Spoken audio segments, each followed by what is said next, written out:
നമസ്കാരം. ഒരു തകർപ്പൻ വിജയവുമായി ന്യൂസിലാൻഡിനെ പരാജയപ്പെടുത്തി ഇംഗ്ലണ്ട് ഗ്രൂപ്പ് 2 സെമി കാണുന്ന ഫസ്റ്റ് ടീമായി മാറി. ഒരു ത്രില്ലർ മത്സരം തന്നെയായിരുന്നു. ഇതോടുകൂടി പാകിസ്ഥാന്റെ സെമി പ്രതീക്ഷകൾക്കുള്ള വാതിൽ ഇംഗ്ലണ്ട് തുറന്നുകൊടുത്തു. കളിയിലേക്ക് വന്നാൽ ടോസ് നേടിയ ന്യൂസിലാൻഡ് ബാറ്റിംഗ് തിരഞ്ഞെടുത്തു. സേഫേട്ടും അലനും ചേർന്ന് ഒരു മികച്ച തുടക്കമാണ് ന്യൂസിലാൻഡിന് നൽകിയത്. റഷീദ് എറിഞ്ഞ 6-ാം ഓവറിലെ 5-ാം ബോളിൽ ഒരു കിടിലൻ ഷോട്ട് എടുക്കാൻ ശ്രമിക്കവേ ബട്ട്ലറിൻ്റെ സ്റ്റംപിങ്ങിലൂടെ സേഫേർട്ട് പുറത്താകുമ്പോൾ ന്യൂസിലാൻഡ് സ്കോർ 64-1. അവിടെ നിന്ന് ഒരു കൂട്ട തകർച്ചയാണ് ന്യൂസിലാൻഡ് നേരിട്ടത്.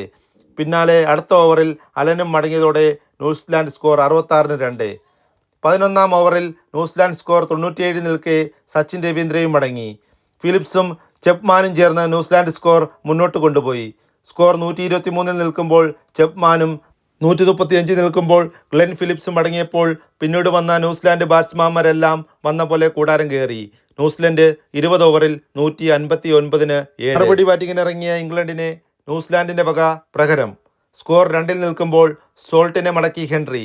തൊട്ടടുത്ത ഓവറിൽ ഫെർഗൂസൻ ബട്ട്ലറിനെ മടക്കിയപ്പോൾ ഇംഗ്ലണ്ട് സ്കോർ 2-2. അവിടെ നിന്ന് ക്യാപ്റ്റൻ ബ്രൂക്കും ജേക്കബ് ബദലും ചേർന്ന് കളി മുന്നോട്ട് കൊണ്ടുപോയി. സ്കോർ 50 നിൽക്കുമ്പോൾ ബ്രൂക്കും ഗാലറിയിലേക്ക്.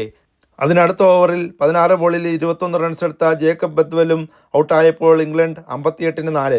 പിന്നീട് വന്ന സാം കരൺ 24 റൺസും ടോം ബാൻറ്റൺ 33 റൺസും ഇവരുടെ പാർട്ണർഷിപ്പിൽ സ്കോർ ബോർഡ് ചലിച്ചു തുടങ്ങി. ഇവർ രണ്ടുപേരും ഔട്ടാവുമ്പോൾ ഇംഗ്ലണ്ട് സ്കോർ 117-6. പിന്നീട് അവസാന ഓവർ ത്രില്ലറിലേക്ക് മത്സരം മാറിയപ്പോൾ 18 പന്തിൽ 32 റൺസ് എടുത്ത് ജാക്സും 7 പന്തിൽ 19 റൺസ് എടുത്ത് അഹമ്മദും ഇംഗ്ലണ്ടിന് വിജയം സമ്മാനിച്ചു. ആധികാരികമായി ഇംഗ്ലണ്ട് സെമിയിലേക്ക്. അടുത്ത വീഡിയോയുമായി എത്താം. Malayali from UK.